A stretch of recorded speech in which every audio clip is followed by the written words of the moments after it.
Canadian farmers are feeling the effects of the rail blockades. Mary Robinson is the president of the Canadian Federation of Agriculture. She joins us now from Charlottetown. Mary, what is the impact on farming families at this blockade? Well, this blockade is just another feather on the back here, really a straw on the camel's back, I guess is the expression. We've had an incredibly difficult year, and this blockage is just exacerbating an already bad situation. We're seeing, producers in Western Canada unable to get grain to port. We know we're seeing a pileup of vessels in the Vancouver port. We're seeing pork producers, 70% of Canada's pork production is exported, and most of that goes by rail. So we're seeing that interrupted. We know ethanol plants have stopped receiving corn because they can't get their finished product to market. So just in general, we're seeing a disruption in the flow of business, which is meaning that farmers are incurring additional costs and also risking not getting the revenue that they banked on. Okay. You've seen the polar opposites that there are in this country on how this dispute should be handled. You represent people who make their living off the land, understand land care and stewardship. How would farmers like to see this resolved? You're right. CFA represents about 200,000 farm families across the country. And we do know that Canadian agriculture is definitely a champion in environmental stewardship, economic development, and food security. We know that we are farmers, and that's what we do best. And we know that we have a federal government that has a situation on its hands. It's very delicate in nature and complicated. And we look to them to solve this problem rapidly.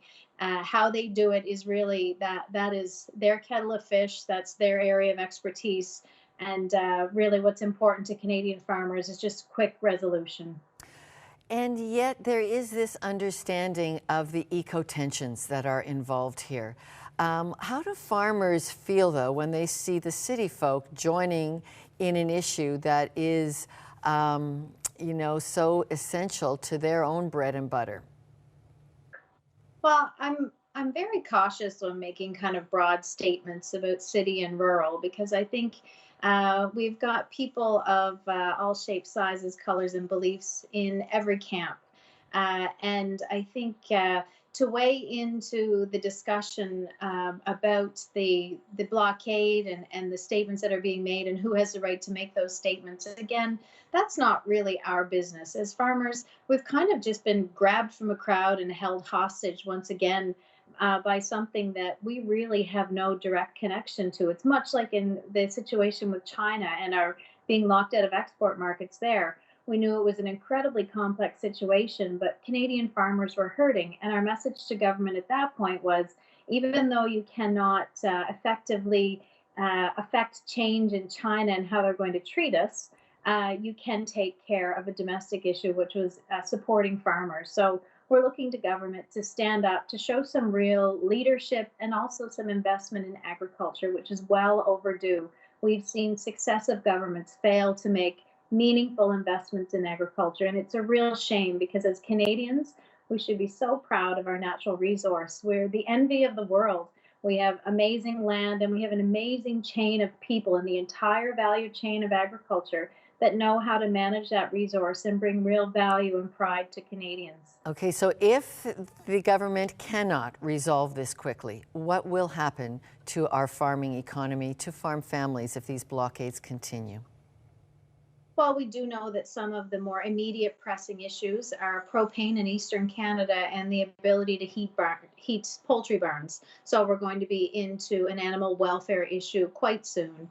I understand that the province of Quebec estimates they have about 10 days of propane left before we're in a situation where I don't know if we're down to rations or down to no propane. So because we've never been this far along in a crisis like this, it's very difficult to say what's going to happen and how it's going to play out, but it's not going to be good.